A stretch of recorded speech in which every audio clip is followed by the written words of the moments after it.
The technical session will follow. I now hand over the session to Dr. Sundaram Seshadri, Advisor, SUTBI, to introduce the speaker for today. So thank you very much, and apologies for starting a little late. As we all know, this inaugural session always extends because of the participation of many stalwarts in this area. So with this, we start the technical session for the day. And today we are going to hear Dr. Farshad. I'm not going to take much of the time. I welcome on behalf of the entire organizing team and Sathyabama University, Sathyabama Technology Business Incubator, and the ESTC cell of Sathyabama. I invite Dr. Farshad for this symposium. He is going to deliver the lecture on recent advances in aquaculture technologies and super intensive culture system for sustainable aquaculture. So this is going to be a very interesting talk, I would say. Of course, all the 12 talks are going to be very interesting. And Dr. Farshad is one of the senior most persons and also pioneers in this area, and the person who is lively in that area in terms of business and entrepreneurship also. Dr. Farshad, and I'd like to introduce Dr. Farshad. Farshad Shishechian is the founder and president and CEO of Blue Aqua International groups of companies having their presence in more than 14 countries. And Blue Aqua International is one-stop solution provider for aquaculture industry, and they are the manufacturer and distributors of specialty products and services to customers, as well as the innovative and holistic solutions to help customers increase their profits and operate the business sustainability and through environmentally products and processes. So this is where we need to be very clear, and everybody also has to learn this. Dr. Farshad holds a PhD in terrestrial aquatic ecology, and he has rich experience and profound understanding of aquaculture in many countries, right from Thailand, Vietnam, Indonesia, India, Bangladesh, Philippines, China, Sri Lanka, Malaysia, Korea, Norway, USA, Mexico, Brazil, Ecuador, Australia, Singapore, and Chile, right from tropical to temperate ecosystems. So he can throw more light on how this aquaculture also getting transformed from area to area, country to country, and people to people. And he has dynamic hands-on experience in managing farms and hatcheries and local networking over more than 30 years in the world's top aquaculture producing countries. And Dr. Farshad is the inventor of the Mixotrophic system. This is another system, of course, widely used by many countries, super intensive shrimp farming system, patented in more than 10 countries. And Dr. Farshad is the founder and president of the Asian Aquaculture Network, established as a regional professional network of communication, knowledge sharing, practical, technical information about aquaculture industry. And their prime focus, Asian Aquaculture Network, primary focus is on promoting sustainable development and profitable practices of aquaculture in Asia. And it is a networking platform providing the updated information and emerging news about aquaculture, communicating and affiliating with research institutions and universities to collaborate on practical research, educational and technological development, information exchange, and student exchange programs. A lot to get out of this. Dr. Farshad was also the president of the World Aquaculture Society, Asia Pacific chapter between 2013 and 2016, and currently the director of Aquaculture Engineering Society from 2020 onwards. He'll be there in the position to 2022. Some of his vast experience include organizing, presenting, and participating diverse level of industry seminars, conferences, and panels of discussion from local ones to internationally recognized ones. And he is also the consultant for building one of the largest indoor farms in the world. So I must thank personally Dr. Farshad Shishechian for accepting to deliver this lecture. And I also thank his colleague, Dr. Kulkarni, so good known friend of us, for organizing him to be with us. Thank you so much. I don't want to take much time. Dr. Farshad, the floor is yours. Welcome you. Thank you so much for accepting us. Please, I'll welcome you on behalf of all the participants. Thank you so much. Yeah, good morning, everybody. Can you hear me? Yes, sir. Yes, sir. Okay, very good. And you can see the screen. Is it fine? Yeah. Yes, sir. Okay, very good. Thank you very much, and good morning to all the participants and organizer that to give us this chance to have a presentation today. I'll start very quick. I'm not going to, I just tell you that I'm coming from Blue Aqua International. We have this company almost 11 years. We are in a farming. We have our own farm. We do genetic. We have laboratory, product service, and feed and nutrition. So we present in different parts of the world, and that's all. So just give you a very brief information about where we are coming from. I had like few webinars these days, you know, like it's so easy to organize and you don't need to really travel. I always show nowadays this slide. It's very important because now you all know that COVID-19 is caused us a lot of problem. And but one of the things that the COVID teach us was basically the food security and also the importance of the local production. Because by locking down, closing the borders, and stopping of all the tradings, a lot of things come under question, and one of them is the food. So let's. I will be talking more about the shrimp. I mean, like I will be more focusing on the shrimp and shrimp farming, but many of my topics are related to general aquaculture also. When we are looking at the shrimp farming, I usually show this slide to many people because either shrimp farming, fish farming, it doesn't matter.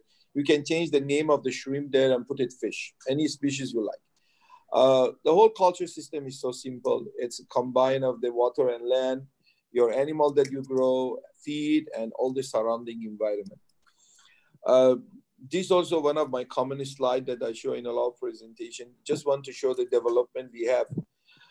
You see, we have many years history of the farming.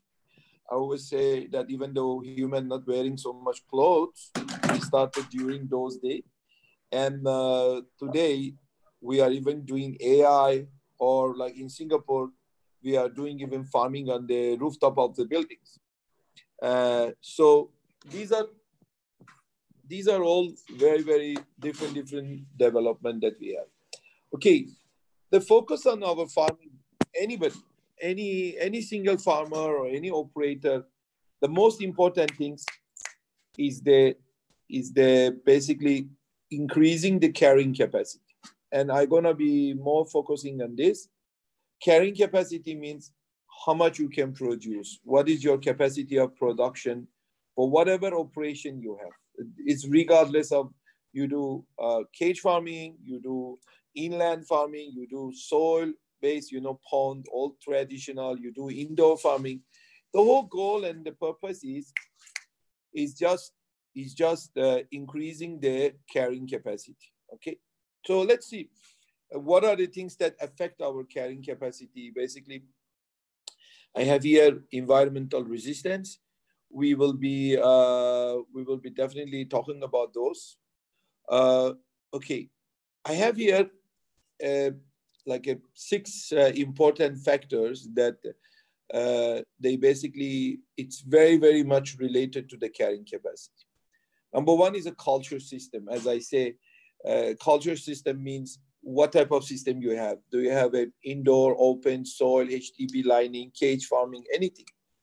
Another one is the culture method. So everybody must choose the right method. You can call it green method, clean method, bioflux, mixotrophic. You can name it anything you like. And number 3 is the animal. Basically, your fingerling or your post-larvae, the quality, and many factors that you have to consider in assessment of the quality and health and performance of those animals. And then we have genetic, that is definitely also helping increasing the carrying capacity. So you have fast growing animal, you have SPF, you have SPR, and what else? That, nowadays there are many, many new genetic improvement we have in our industry. Then you talk about nutrition and feed. These are extremely important. The percentage of the fish meal, how many percentage of the amino acid you have, do we have a functional feed, or, etc. There are many, many details that I'm not going to go through those. I just want you to see the key points. Then we have biosecurity and health, which is extremely important. Okay. When we talk about culture system, you can see, I just put some example here. You have on your, in the left upper side, you have the largest shrimp farm in the world in Indonesia. It's a 30,000 hectare farm. You have another farm that is on the right-hand side up. It's our own design farm. We designed this. Is a patented system. Is a multi-species. Zero water and zero waste system. Then you have a very different like traditional methods, and also you have like a common RAAS. This is like one of the example of the how does it looks like when you do the indoor farming and the common normal RAAS that is very common today around the world. It's a very complicated system. You compare this one with the outdoor system, you can see it's very, very simple. So this is another example. Okay, this is a farm that we have designed. This is the largest indoor farm in the world. Which we do the shrimp farming. I mean, it's designed for the shrimp farming. And this is the farm that it is, absolutely using a totally complete new technology. And it's a different game. So, I'll pass this. And we have here also, as I say, my patented system, which we call it multi-species, super intensive, zero waste smart farm. I will explain later maybe a bit more detail about all this system. Okay. So we have our own farm in Singapore. We have a farm in Indonesia. This is the farm in the Singapore, and upstairs, and the top left is in the Indonesia. You can see we have a very different structure. In the Singapore, we have a raceway system which we have designed. This farm we can stock easily about 2,000 pieces of shrimp per square meter. And then in the outdoor, you will do different. So this one, we call it Blue Aqua Smart Farm. Basically, this is the farm that we have been, basically designing and working on it for the past 2 years. We have very, very, very interesting result. We have gotten absolutely perfect, data and result out of this farming method.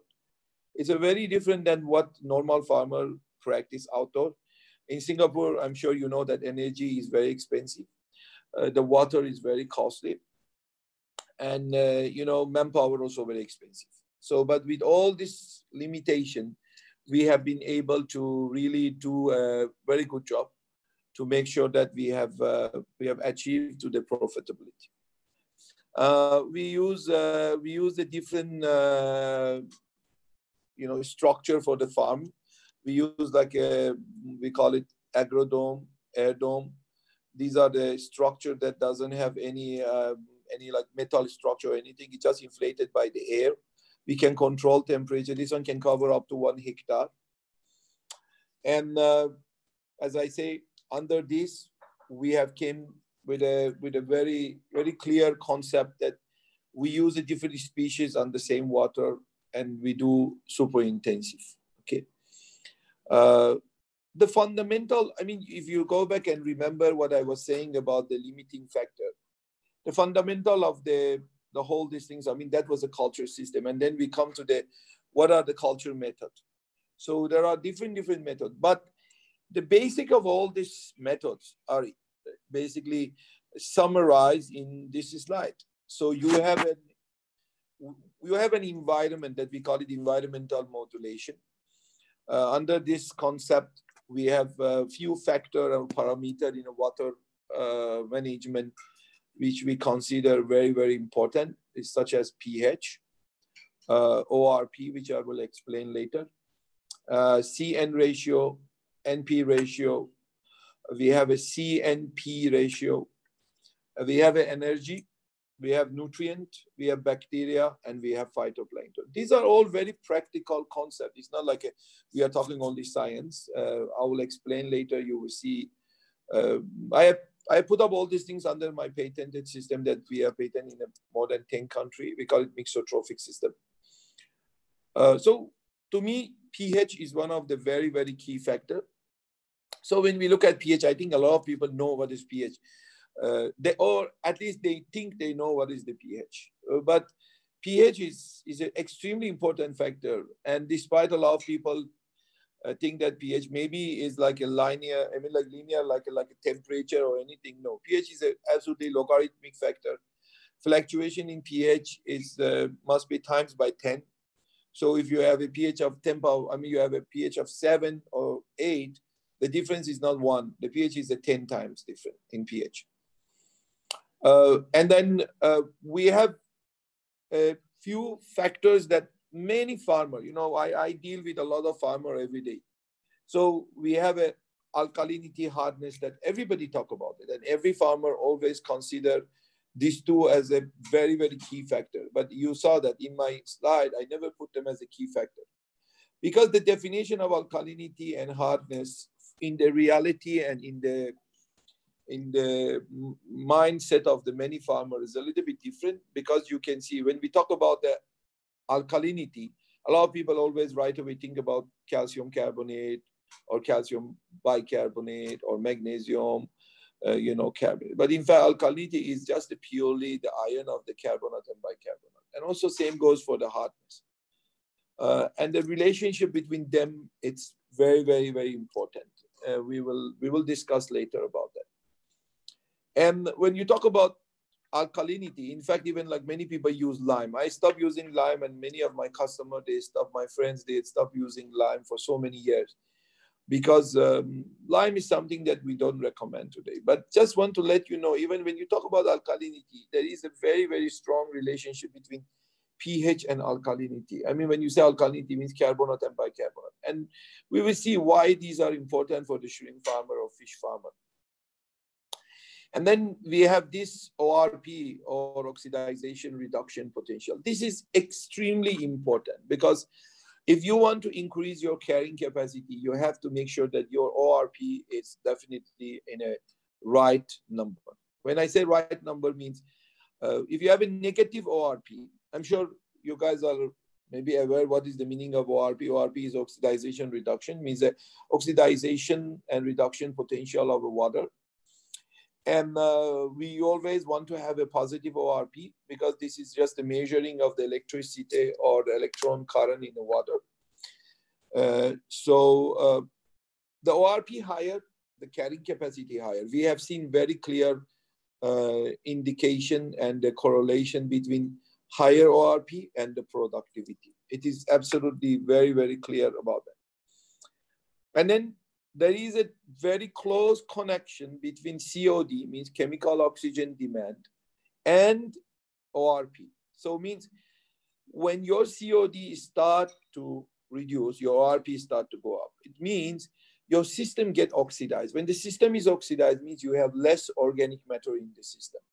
So this is very, very important, because you can see ORP value can clearly show that the COD removal.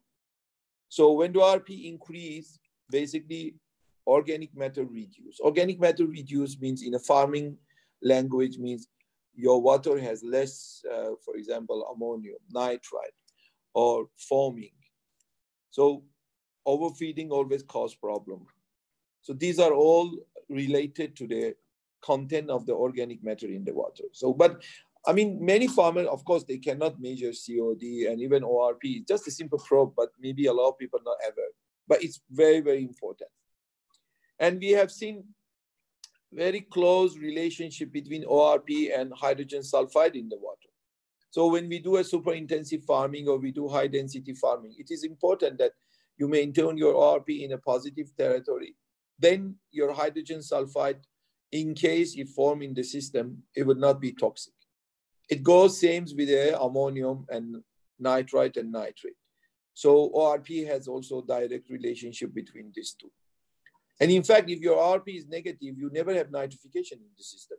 So it means you're always going to have a toxicity of the ammonium in the system.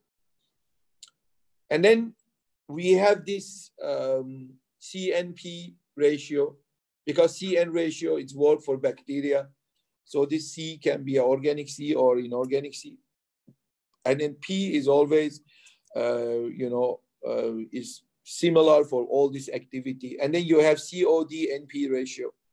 So these are representing a different respiration model in the culture system. And maybe some of you say that, oh, what to do this one with the farming? These are exactly is a key point of the success of every farmer. If the farmer doesn't know how to manage the aerobic respiration or anaerobic respiration, they're going to lose the crop. Absolutely. We're not talking about like 2 pieces of shrimp or 5 pieces of fish in the water. We are talking about the decent farming. So this model of the respiration, it is extremely important. So the farmer must understand how to control. There is a ratio between them. So we have a, Dorset ratio, we call it, which comes from the, the ratio between C and P. It depends. If you are in an aerobic condition, the ratio can be 105:1. And if you are in aerobic condition, definitely it's much more higher. You need more carbon, but this carbon in the anaerobic, it more refer to the alkalinity. And in a aerobic condition, usually refer more to the organic carbon. That's why you use sugar or jaggery or, I don't know, molasses in the system. So these are extremely important for, removing the organic matter from the system and creating a higher carrying capacity. This is one of our farm in Singapore. Why I show this, because I want to tell you that by looking at those factors in this land that is only 1.6 hectare, we should be able to produce over 700 to 800 tons of fish and shrimp. And this is exactly because you must understand the water quality. Then another very, very key factor, I think this is the most important factor in aquaculture, is the oxygen. So oxygen is the factor that you should definitely consider how to manage it. You need a lot of oxygen in the system. You cannot run any aquaculture activity with the limitation of the oxygen. If you don't have sufficient oxygen, you will not have any good carrying capacity, definitely. Why oxygen important? In all those aerobic, anaerobic, all those environmental modulation we talk is all about, even the ORP, these are all related to the oxygen, because oxygen exists in many of the activity in the water. And you can see here, I have like a very simple slide here to tell our friends that the oxygen consumption or oxygen requirement is extremely related to the organic matter. And here, because sometimes the organic matter in the water for many farmers is very difficult to calculate, I have used the FCR. FCR means feed conversion ratio. So you can see if your FCR is increasing, basically your kilogram of oxygen per kilo of feed is increasing. So this is, it's indicate that higher organic matter in the system means higher oxygen requirement. So if the farmer want to increase the productivity, they have to invest on increasing the oxygen. When I talk about oxygen, it can be paddle wheel, it can be many, many things. But again, when you talk about paddle wheel, it has a very long discussion about the paddle wheel, which is not possible to do it here. But I give you an example. Like in my farm, I use liquid oxygen, which I don't think so in India possible because the road distance and everything. But in Singapore, we can do because our roads are very nearby. The country is so small. But you can apply many other things. You can use oxygen generator. You can use a sufficient paddle wheel, aeration. It's just to show you that how important is the oxygen. And then the delivery of the oxygen to your system. It is not just bubbling the oxygen or the air inside the water. We use a different tool. These are mostly used for indoor activity, but it can be applied similar things for outdoor also. So we have here like oxygen cone, or we have a different type of diffuser in the system. We use simple tools like a protein skimmer because these things will help a lot to reduce the organic load in the water. They are very, very important. We use a air blower, but my air blower is like a smart air blower, but you don't need to have something like this. You can just have a simple normal air blower or paddle wheel. The purpose is to having a oxygen sufficient in your system. We are using like a robot, or we are using a different type of tanks in the farm, because we have very tall tanks, and these tanks are not easy to go inside. You cannot see, so you need to have a different tools to see what's going on. We check all these parameters. The checking and controlling the water quality parameter is extremely important. You can see here we have the key things is the temperature, is the RDO and RDO saturation. We have ORP, pH, we have salinity, we have TDS. These are like some of the very, very important factors. So to me, it's key things. When I look at these things, if something goes wrong, we know. And of course, different system. You have a round tank, you have a tall tank, you have a raceway. The color of water, you can see we have an indoor circulating system, is a RAAS, but our system is absolutely green. We are not following the clear water culture system. This is what I always say, we should localize our technology. If you talk about RAAS, a lot of people think about the salmon industry in the European, like in a Scandinavian area, but that cannot apply in our region. So that's why we use a very, very different method. This is a RAAS system, but it's got foam. We don't use UV. We don't use something to disinfect the water before to enter, because we want the bacteria, we want the algae. But this system can hold up to 20 kilo of shrimp per square meter, per cubic meter. Very important factor is the post-larvae. Post-larvae or the fingerling. Is anybody fish farmer there? So the shrimp post-larvae performance, it's extremely important, because this is something that you are doing an investment on that. So you have to consider a lot of factors, such as what is the origin and the hatchery reputation. You have to look at the visual evaluation. You have to look at the stress test and other various tests that detect the presence of the pathogen. And also we have to minimize the stress when we are harvesting and transferring the post-larvae to our system. This is a bit lengthy and wordy slide, but it is very important, because today we have so many diseases, especially in a country like India, Indonesia, major producer. Why we have so much disease today and 20 years ago we never had? There are many reasons for that, but one of the reasons that we consider is the changing of the species. Wanami is a species that you use many brooder stock. All time when we culture monotone, we had only one brooder stock per tank or two maximum. Now you have variation in the genetic and variation in the basically number of the animal.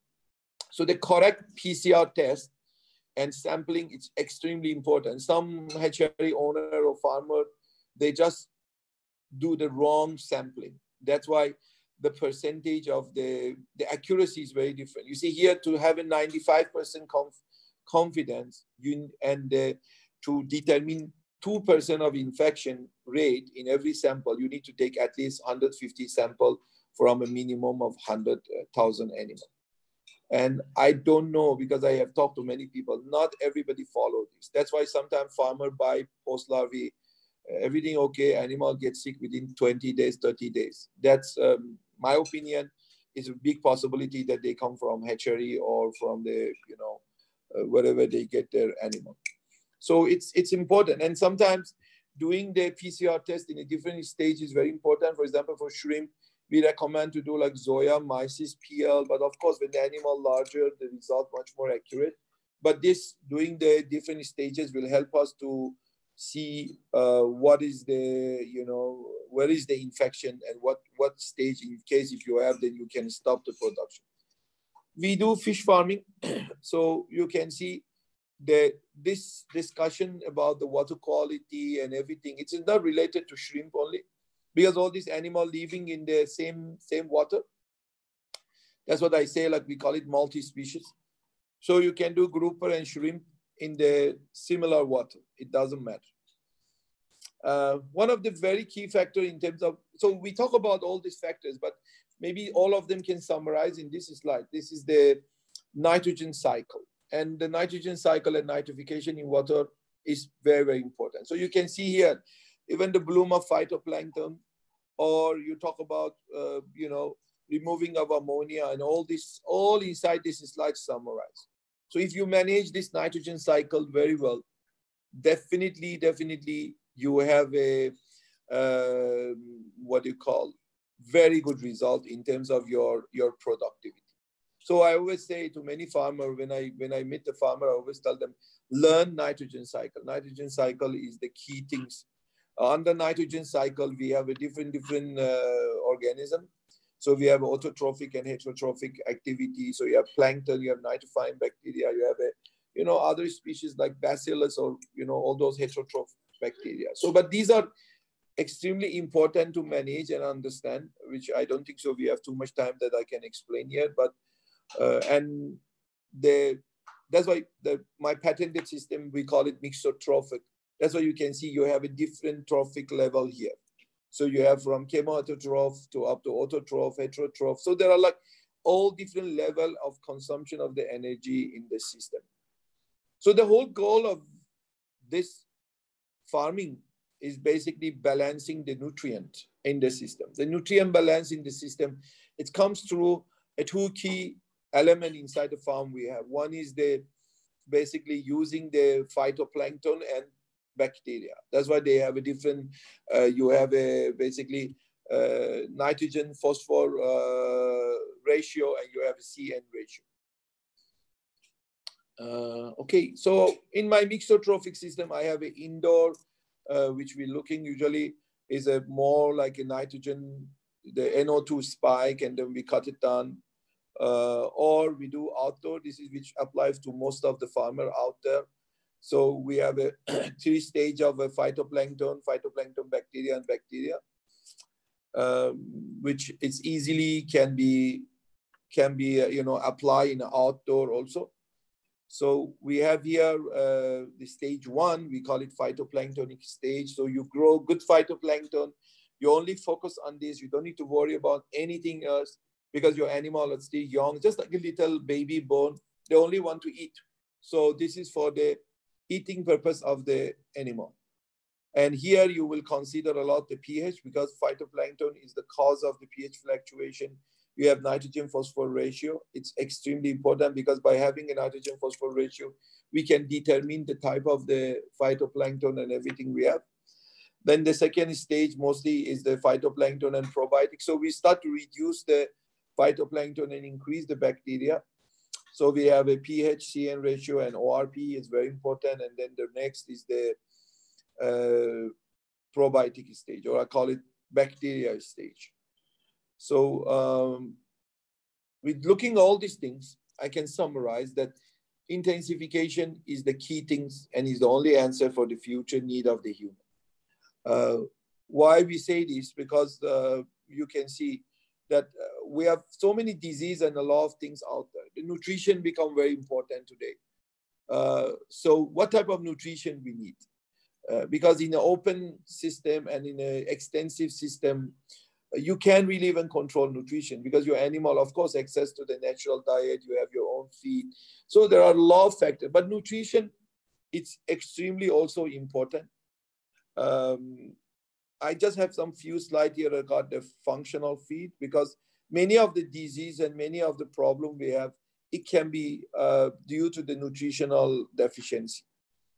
So we have many ingredients for the feed. I just want to tell you that example that now the new ingredient we are using in our industry may not be very suitable. For example, animal protein meal. Yes, they reduce the feed cost, but may not be improving the shrimp performance. This is just to give you a hint to understand that nutrition is not only a number, it's the performance. And the key things about nutrition is not even growth, is the health status, because animal eventually will grow, but the health performance is very, very important. We do a lot of research in Singapore. We have joined, we have AIC here, Asian Aqua, I mean our, Aquaculture Innovation Center. We are the member of that. We have a lot of facility. I think that's all. that would be the end of my presentation. I don't know if we have time for question or not, but I am sorry. I mean, like I just try to summarize and squeeze the key things in a short time. If anybody has any question, definitely they can write to me or they can call us. I have my team in India, Mr. Kulkarni, Chandra, and other people. If anybody, any question, any request, they can contact them. Thank you. Thank you for your wonderful presentation, sir. Shall we go over the question session, sir? Yes, I'm fine. Does anybody have any question? Yes, sir. Yes, sir. There are queries coming and there is an acknowledgement for your talk. All are telling that is an information talk. They are listening. And the question is. Yeah, I'm listening. What is the question? Yes. So from Lakshmikant, he has asked about, do you have WSSV and Vibrio resistant variety, or do we have to measure it in control in an non-automated hatcheries? I didn't understand the question. Can you repeat again? Yes, sir. Yes, sir. I will repeat it. He's asking that whether WSSV and Vibrio resistant variety is needed to have measured to control non-automated hatcheries. Is there any control measures, sir? Oh, okay. Okay, if you are talking about like a white spot resistance animal, I mean, I can say today nobody can really say that we have it. A lot of people talk about that. Some people say they have, but I don't believe still nothing officially announced. So checking, it's a very important point, I think, that checking the number of the Vibrio and I mean, like presence of the Vibrio and the virus in the hatchery is extremely important. And it goes back again to the sampling and also sending to the lab. You don't need to have the laboratory, but you definitely can send your sample to other people. But this is very, very key because like when you look at the EMS, or recently we call it acute hepatic pancreas necrosis, these are the diseases that basically I believe originated from hatchery. So it is very important that, we control them at the point. So thank you, sir. I think the query will be solved now. The next query is from Jose Anthony Siba. He is asking if you are not recommending lime for increasing the pH or alkalinity, what would you suggest for increasing them? pH and alkalinity. Okay. Yes, yes, sir. Exactly. These are the two things that, I mean, pH, we never recommend. I mean, that is what the trouble sometimes we have, why I need to increase alkalinity or why I don't need to increase alkalinity. Because you believe or not, in my super intensive farm that I produce 20 kilo shrimp, I never measure alkalinity.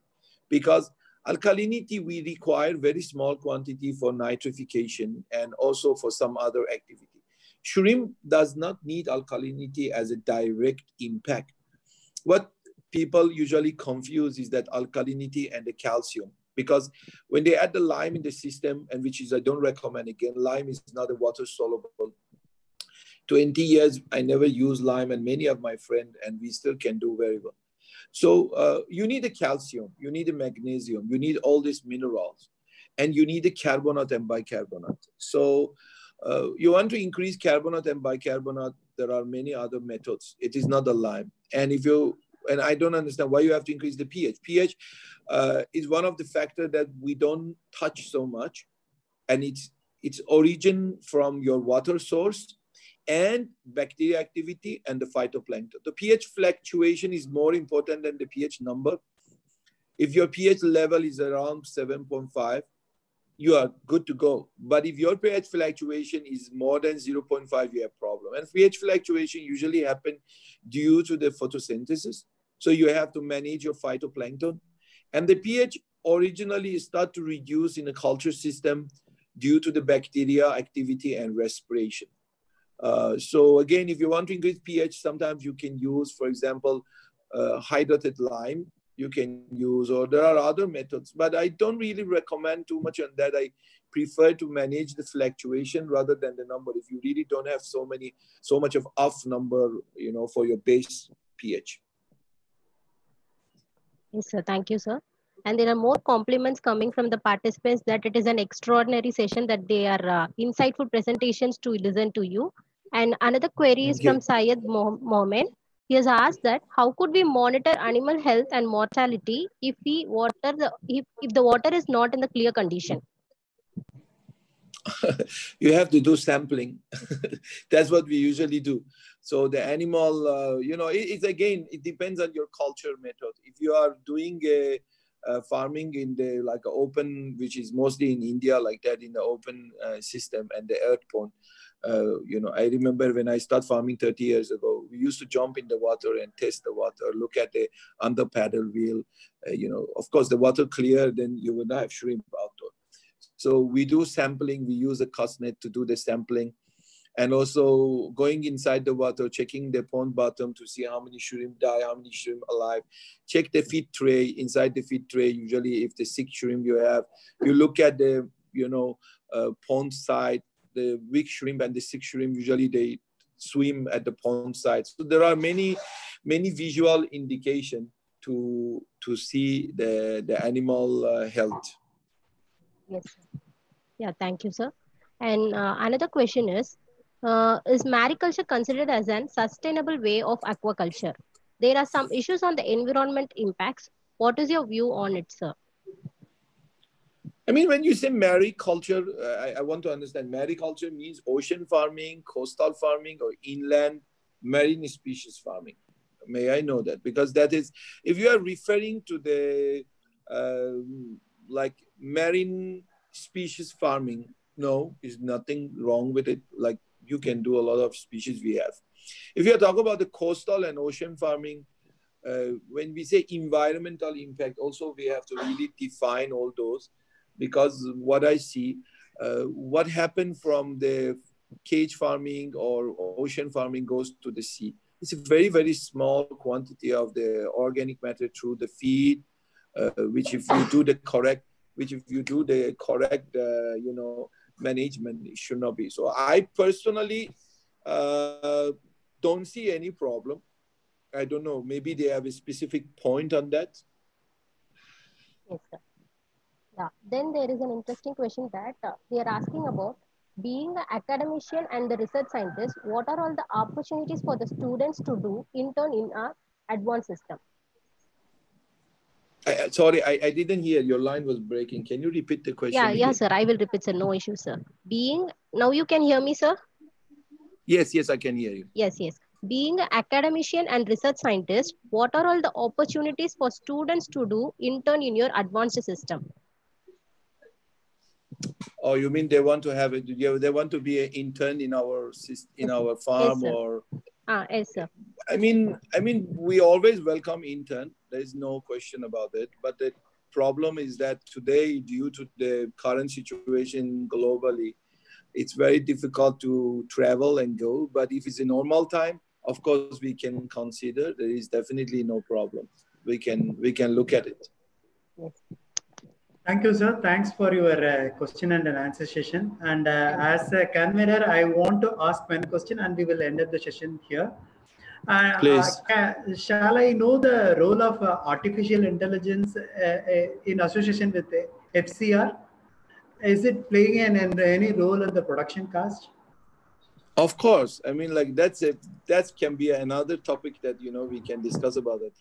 Artificial intelligence is not only about, let me clear something first. There is a very difference between artificial intelligence and automation, because a lot of people sometimes confuse between these two.